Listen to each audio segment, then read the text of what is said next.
The champagne flute in my hand was Waterford crystal cold against my fingertips, but the words my husband just spoke were sharper than any glass. "Sarah, oh God, no," Joseph laughed, clapping Paul on the back, the sound echoing off the raw steel beams of the construction site we were standing in. Sarah couldn't handle the pressure of this industry. She's got her little interior decorating hobby, and that keeps her busy enough. The men around him, Paul, Jared, Sean, all chuckled into their drinks. They were the board of directors for Vanguard Development, the men who supposedly ran this empire. And Joseph, my husband, was their golden boy, the senior project director about to break ground on the Apex Tower, the tallest building on the West Coast. He didn't look at me when he said it. He never did anymore. He just gestured vaguely in my direction with his free hand, as if I were a piece of furniture he'd picked out to match the drapes. "Honestly, boys, it's better this way. I build the skyline, she picks the throw pillows. Everyone stays in their lane." Jared smirked, swirling his scotch. "Must be nice, Joe. Having a wife who doesn't ask too many questions about the budget." "Oh, she doesn't know what a budget is," Joseph sneered, draining his glass. "I give her an allowance for her fabrics, and she stays out of the real work. It's a perfect arrangement." I stood there in my navy silk dress, the wind whipping my hair across my face, watching the man I had married 7 years ago dismantle my dignity for sport. He looked so powerful in his custom Italian suit, standing under the floodlights of the gala, surrounded by the elite of the city. He looked like a king. But kings often forget who built the castle. I didn't flinch. I didn't cry. I didn't throw my drink in his face, though the urge was a physical ache in my chest. Instead, I took a slow sip of the champagne. It tasted like metal and victory, because Joseph had made a fatal calculation error. He thought silence was weakness. He thought my lack of a title meant a lack of power. He had no idea that the allowance he joked about came from my personal accounts. He had no idea that the real work he was so proud of, the blueprints, the permits, the structural innovations for the Apex Tower, had been approved by a shadow CEO he had never met. A CEO named Sarah. I watched him refill his glass, his laughter booming, his arrogance filling the space like a toxic gas. He was celebrating his promotion to partner, a promotion he thought was a done deal. He thought tonight was his coronation. He was wrong. Tonight was his execution. "Enjoy the night, gentlemen," I said, my voice soft, smooth, cutting through their laughter like a razor blade. Joseph barely glanced at me. Yeah, babe. Go find the buffet or something. The adults are talking." I smiled.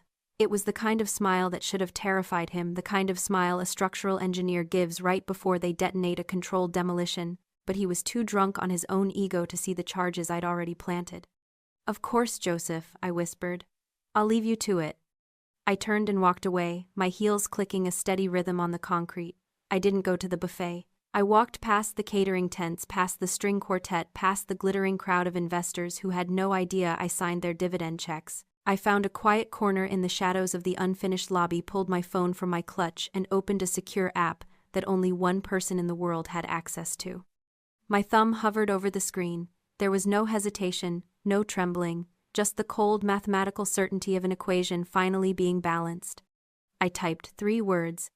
"Initiate protocol Obsidian." And then I hit send. The screen of my phone glowed with a single pulsing red line. Protocol Obsidian active. It wasn't a panic button, it was a digital guillotine. I slipped the phone back into my clutch and took a deep breath, letting the cold night air fill my lungs. Behind me the gala was in full swing. The string quartet was playing Vivaldi. The champagne was flowing. My husband Joseph was likely accepting congratulations for a project he didn't own, paid for by a bonus he would never receive. I didn't feel sad. I didn't feel the heartbreak people talk about in movies where the betrayed wife weeps in the bathroom. I felt the cool, detached precision of a surgeon scrubbing in. Protocol Obsidian was a failsafe I had designed 5 years ago. When I first appointed Joseph as the public face of Vanguard Development, I knew the risks. I knew that power is a drug and Joseph had an addictive personality, so I built a backdoor into every single system he touched. A master key that only I held, and I had just turned it. Inside the cloud servers of Vanguard Development, a cascade of automated scripts began to execute. In less than 30 seconds, Joseph's biometric clearance to the company mainframe was revoked. His corporate credit cards, the ones he used to buy his Italian suits, and I suspected gifts for the junior architect Alyssa, were frozen. His email access was severed. The most satisfying part, however, was the asset freeze. I walked toward the valet stand, my heels clicking on the pavement. I didn't need to look back to know what was happening. At this very moment, Joseph's phone would be vibrating in his pocket, a notification from the bank. Transaction declined, or perhaps a login error on his company tablet. He would ignore it at first. He would think it was a glitch. He would blame the reception or the IT department. He wouldn't realize that he had just become a ghost in his own life. Miss Sarah, the valet asked, holding open the door of my modest sedan. It was another prop, of course. The interior decorator's car. Joseph drove a company-leased Aston Martin. I drove a Honda because it fit the narrative of the supportive, less successful wife. "Thank you, Thomas," I said, sliding into the driver's seat. I glanced at the side mirror. Through the glass walls of the unfinished lobby, I could see Joseph. He was holding his phone up, frowning at the screen. He tapped it aggressively, then shook it as if physical force could fix a systemic lockout. He looked annoyed, not scared, not yet.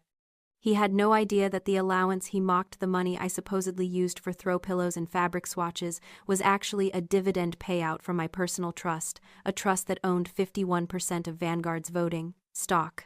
He had no idea that the real work he claimed to do was merely project management, while the architectural designs, the structural engineering feats, and the city permits were all secured by me, working under the pseudonym S.V. Sterling. S.V. Sterling. The ghost architect.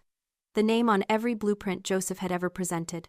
He thought it was a reclusive old man in Zurich. He never once suspected that the initials stood for Sarah Vanguard Sterling. I put the car in gear. I didn't go home. I couldn't go back to the house we shared, the house that smelled like his cologne and my silence. I drove toward the city, toward the real headquarters of Vanguard, the one Joseph didn't know existed. The gala was merely a facade. The steel beams of the apex tower were real, but the man celebrating beneath them was a hologram. And I had just pulled the plug. As I merged onto the highway, a notification pinged on my dashboard display. It was a text from Joseph. "Card isn't working. Probably a fraud alert. Transfer $5,000 to the joint account. I'm taking the boys out after this." I stared at the message. The audacity was breathtaking. Even now, as his world was collapsing, his first instinct was to demand resources from the wife he deemed useless. I didn't reply. I simply deleted the thread.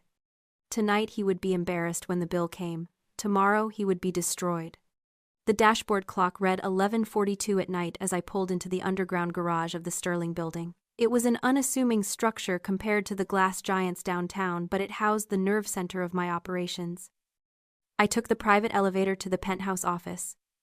The lights flickered on, automatically illuminating walls covered in framed blueprints. Not Joseph's blueprints. Mine. I walked over to the drafting table in the corner. It was the same table my father had given me when I graduated from architecture school at 22, top of my class, brimming with ideas that would reshape the skyline. Back then I was Sarah Sterling, heiress to a modest construction fortune and cursed with a brilliant mind in a man's world. I remembered the first time I pitched the concept for the Skybridge complex to a room full of investors. They didn't look at my designs, they looked at my legs. They asked who my father was. One of them, a man named Paul, the same Paul who was currently drinking scotch with my husband, had patted my hand and said, "Sweetheart, let the men handle the steel. You worry about the drapes." That moment didn't break me. It radicalized me. I realized then that if I wanted my buildings to exist, I had to separate the creation from the creator. I needed a face. A man's face. Someone handsome, charismatic, and ambitious enough to sell the vision but not smart enough to question the engineering. Enter Joseph. He was a mid-level project manager when I met him. Charming, hungry, and completely average. He had the jawline of a CEO and the strategic depth of a puddle. I courted him, married him, and then I built him. I created Vanguard Development as a shell company owned by a blind trust. I appointed Joseph as the public face, the senior project director, and then I became the ghost. Every night for 7 years I waited until Joseph fell asleep. Then I would slip out of bed, go to my home studio, which he thought was a craft room, and work until dawn. I designed the structural integrity of the Azure Towers. I calculated the wind load resistance for the Millennium Spire. I drafted the zoning permits, the budget allocations, the environmental impact reports. In the morning, I would leave the files on the kitchen counter with a note. "Honey, I found these notes from the consultants in Zurich. You should look them over." And Joseph, bless his arrogant heart, never questioned it. He assumed he was a genius who just attracted good luck. He took the files, presented them as his own, and basked in the applause. I watched from the sidelines. I played the role of the supportive, slightly dim-witted wife. I nodded when he explained basic concepts to me. I accepted the allowance he gave me from the profits I generated. It was a trade-off. The architect's paradox. To see my creations rise, I had to let my name fall. I accepted the invisibility because I loved the work more than the glory. I told myself it was worth it to see the steel go up, to see the city change because of my mind, even if no one knew it. But Joseph had broken the contract. He had mistaken my sacrifice for incompetence. He had mistaken my silence for stupidity, and tonight he had tried to erase me completely. I walked over to the wall safe and pressed my thumb against the scanner. It beeped and popped open. Inside was a single leather-bound ledger. This was the poisoned gift. For the last 2 years, as Joseph's ego inflated, he had started getting greedy. He wanted to feel like a real boss. So he started requesting discretionary funds for site management. I knew what he was doing. He was skimming. He was moving money into offshore accounts, buying gifts for Alyssa, funding a lifestyle his salary couldn't support. Most wives would have stopped him. I didn't. I approved every single request. I signed off on the transfers as the anonymous owner. I let him take 50,000 here, 100,000 there. I let him build a paper trail of embezzlement so long and so detailed that it would take a forensic accountant 5 minutes to put him in prison for 20 years. I wasn't just his victim, I was his enabler. I handed him the shovel, pointed to the soft earth, and watched him dig his own grave. I ran my hand over the ledger. Tomorrow morning, I wouldn't just be divorcing a cheating husband. I would be prosecuting a felon. The phone on my desk buzzed. It was a secure line. "Miss Sterling," a voice asked. It was Jared, one of the board members. He sounded terrified. We received the Protocol Obsidian alert. The system says Joseph has been locked out. What is going on?" I picked up the receiver. My voice was calm, authoritative, the voice Sarah Sterling used when she wasn't pretending to be a decorator. "Good evening, Jared," I said. "I think it's time we had a board meeting. 8 a.m. Don't be late." I hung up. The ghost was done haunting the machine. It was time to possess it. I sat in the silence of my penthouse office, the leather-bound ledger resting heavy on my lap. The numbers on the page were damning wire transfers to consulting firms that didn't exist, invoices for materials that were never delivered. But it wasn't the theft that made my blood run cold. It was the memory of what had happened just 1 hour ago, 20 minutes before I initiated the protocol. The public insult in front of the board hadn't been the trigger. It was just the debris from the explosion that had already happened on the balcony. I closed my eyes and let the memory wash over me. The gala, 8:45 at night. I had stepped out onto the VIP terrace to escape the noise. The air smelled of expensive perfume and damp concrete. I was looking at the skeleton of the Apex Tower, feeling a swell of pride when the door banged open. It was Joseph. He was flushed, his eyes glassy with too much scotch and adrenaline. He spotted me and stumbled over, not with affection, but with the aggressive energy of a man who feels invincible. "There you are," he slurred, slightly cornering me against the railing. "Hiding again. You always shrink when the lights get bright, Sarah. It's embarrassing." "I'm just getting some air, Joseph," I said calmly. "You seem to be enjoying yourself." He laughed, a harsh barking sound. "Enjoying myself? I'm owning the room, Sarah. I'm the king of this city. Paul just told me the partnership is a lock." "A lock." He leaned in close, his breath hot and boozy against my ear. "And you know what that means? It means the bonus is clearing next week. $2 million net." "That's a lot of money," I said, my voice neutral. "It is," he sneered. "Enough to finally trim the fat." I looked at him. "What does that mean?"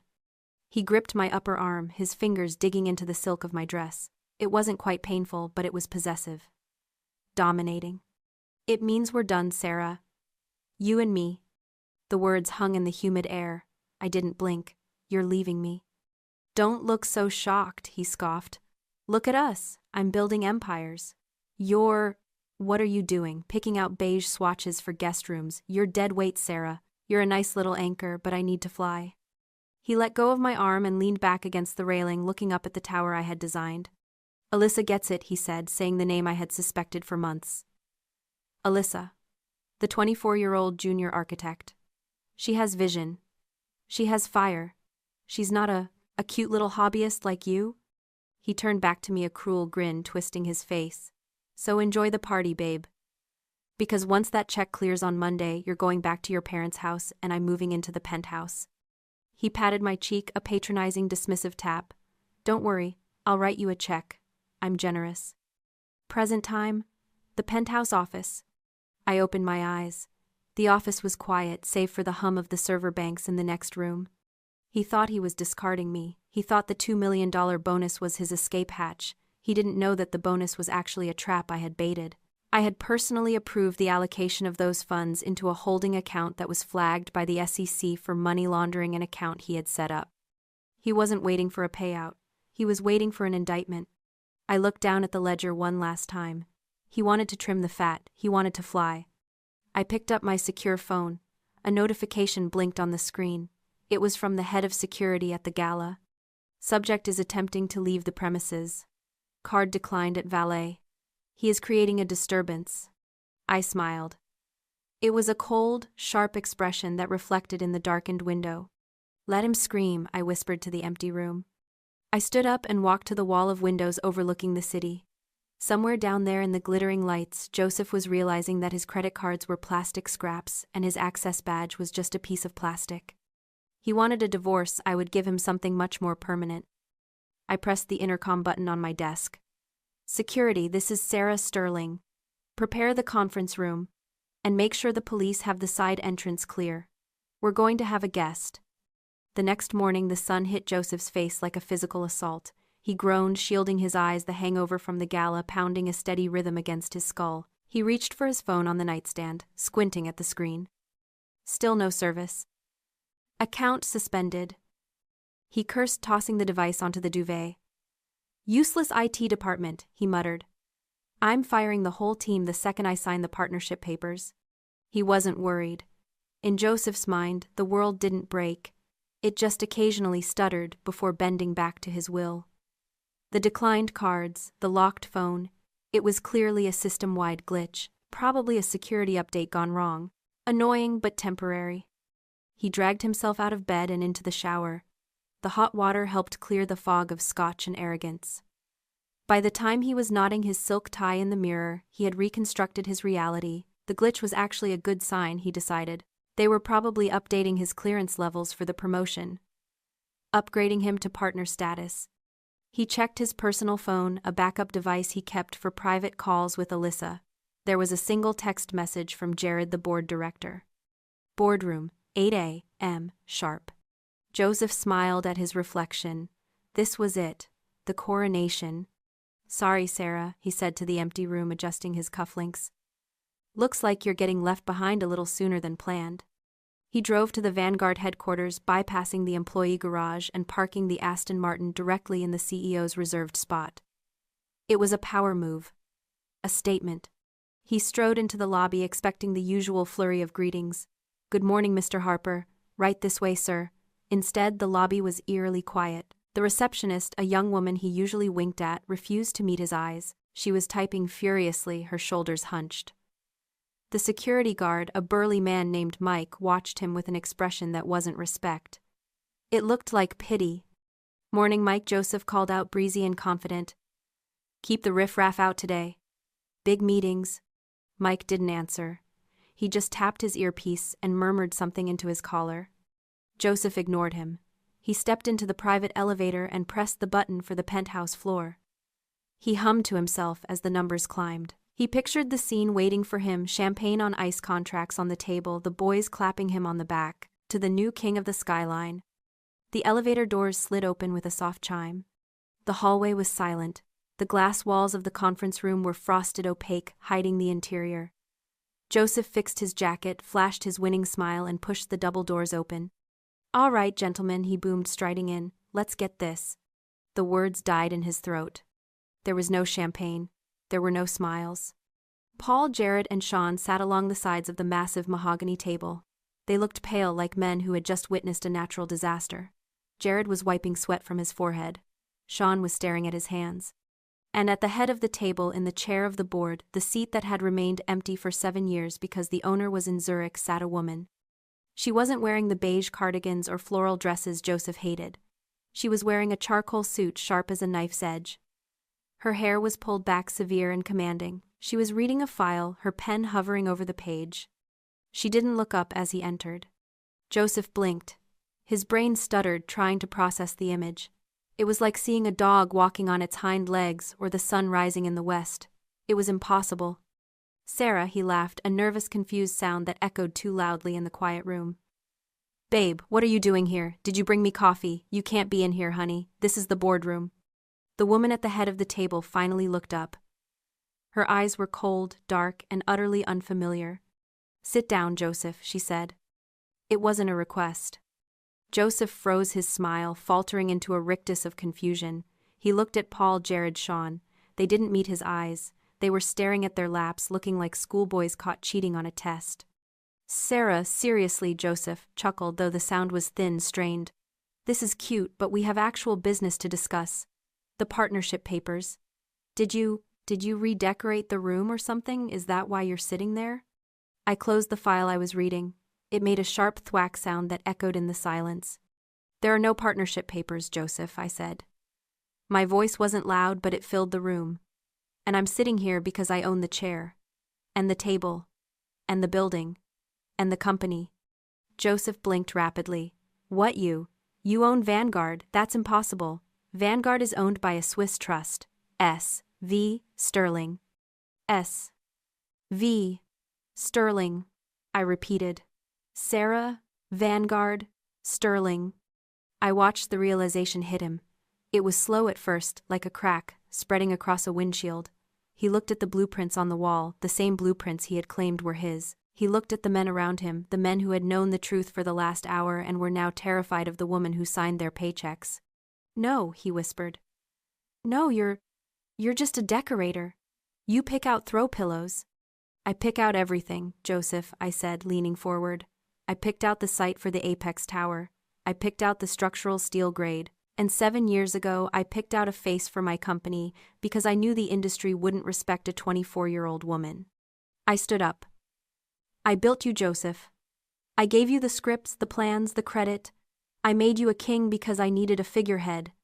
But figureheads are replaceable." Joseph's face turned a mottled red. You lied to me. For 7 years, you played me." "I protected my investment," I corrected him coldly. "And frankly, you were a decent investment. Until you started stealing from me." I pressed a button on the remote. The wall screen behind me lit up. It wasn't a PowerPoint presentation. It was a forensic accounting report. Joseph stared at the screen. Rows of numbers, dates, and wire transfers. Transfers to Consulting Group Alpha. Transfers to J.H. Site Services. Transfers that matched the down payments on a condo in the Marina District, a condo listed under the name Alyssa. $500,000, I said. Embezzled over 24 months. Joseph let out a strangled laugh. "You can't prove that I approved those expenses. As senior project director, I have discretion." "You have discretion," I interrupted, "because I gave it to you." This was the moment. The twist of the knife. "Did you really think the accounting department just missed $500,000? I asked, my voice dropping to a whisper. "Did you think you were that clever?" I walked around the table, approaching him. He backed away slightly, hitting the edge of the mahogany table. "I approved every single one of those transfers personally, Joseph. Every time you requested site management funds, the request came to my private server, and I clicked approve." His eyes widened. "What?" "I knew what you were doing 2 years ago," I said. "I knew about the money. I knew about Alyssa. I could have fired you then, but firing you for incompetence is just a severance package. Firing you for grand larceny, that's a prison sentence." I stopped right in front of him. I was close enough to smell the stale alcohol on his breath, the fear radiating off him in waves. "I didn't just catch you, Joseph. I fed you. I gave you enough rope to hang yourself, and you tied the noose with both hands." Joseph looked at the screen, then back at me. He looked at the boys' club board members, realizing they weren't his friends, they were witnesses. "Sarah," he stammered, his voice cracking. "Sarah, wait. We can fix this. I can pay it back. The bonus." "The bonus," I said, a cruel smile touching my lips. The bonus you were going to use to leave me, the bonus you were going to use to start a new life with the girl whose work you're stealing. I shook my head. There is no bonus, Joseph. That money is currently in an escrow account managed by the district attorney's office. Along with this ledger, I tossed the leather-bound book onto the table. It slid across the polished wood and stopped right in front of him. You wanted to trim the fat, I asked, echoing his words from the balcony. You wanted to fly. I pointed to the door. Start flapping. Joseph tried to speak, but the words caught in his throat like broken glass. His face was a mask of sheer panic, the arrogant mask shattering into 1,000 pieces. Sarah, please, he croaked, his voice thin and desperate. We're married. You can't send me to prison. Think about us. Think about the life we built. The life I built, I corrected him, my voice devoid of emotion. You were just a tenant, Joseph. And you missed rent. He stumbled back, his legs hitting a chair. I can fix this.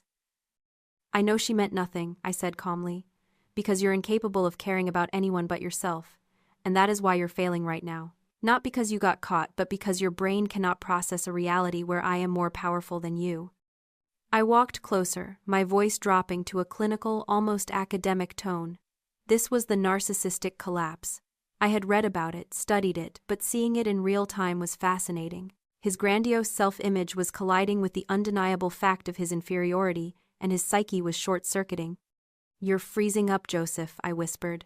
You can't breathe, you can't think. Because for 7 years you built your entire ego on the lie that you were the genius and I was the accessory. And now that the lie is gone, you realize there's nothing underneath. You're hollow. He sank into the chair, burying his face in his hands. A sob escaped him, a jagged, ugly sound. I felt nothing. No pity. No satisfaction. Just the cold finality of a demolition order being signed. I turned to the board members. Paul, Jared, Sean. You enabled him. You laughed at his jokes about my incompetence. You drank his scotch and ignored the red flags because the money was good. They flinched as one. You're not fired, I said, watching hope flare in their eyes. Not yet. But from this moment on, you report directly to me. Every expense, every email, every breath you take goes through my office. If you step 1 inch out of line, you join Joseph in the cell block. Do we understand each other? Yes, Miss Sterling, Paul whispered, looking at the floor. Good. I pressed the intercom button. Security. You can come in now. The doors opened and 2 uniformed guards entered. They didn't look at Joseph with respect anymore. They looked at him like he was trash that needed to be taken out. Escort Mr. Harper off the premises, I ordered. And hand him over to the detectives waiting in the lobby. Joseph looked up, tears streaming down his face. Sarah. Goodbye, Joseph, I said, turning my back on him. I heard the scuffle of feet, the low murmur of the guards, and then the heavy thud of the doors closing. The silence that followed was heavy but clean, like the air after a storm. I walked to the window. Down below, I saw a police cruiser waiting. I watched as they led Joseph out in handcuffs, his head bowed, his tailored suit looking like a costume he had outgrown. It was over. I left the boardroom and took the elevator down to the ground floor. I didn't stop at the lobby. I walked out the side exit towards the construction site of the Apex Tower. The morning sun was hitting the steel skeleton, turning it gold. The air smelled of wet concrete and promise. I put on a hard hat, not a pink one, not a visitor hat, but a white one with owner stenciled on the front. I walked to the edge of the foundation pit where the concrete was still curing. I reached into my pocket and pulled out a small cream-colored card. Sarah Harper. Interior Design Consultant. I looked at it one last time, the name of a woman who didn't exist. A woman who had made herself small so a small man could feel big. I dropped the card into the wet cement. It landed with a soft plip and was swallowed by the gray sludge. My name is Sarah Sterling, I said, to the wind and the steel. I turned and walked back toward my building, my heels clicking a steady, powerful rhythm on the pavement. The ghost was gone. The architect had arrived. If you've ever had to build in silence while others took the credit, share this story. It's time to put your name on your own work.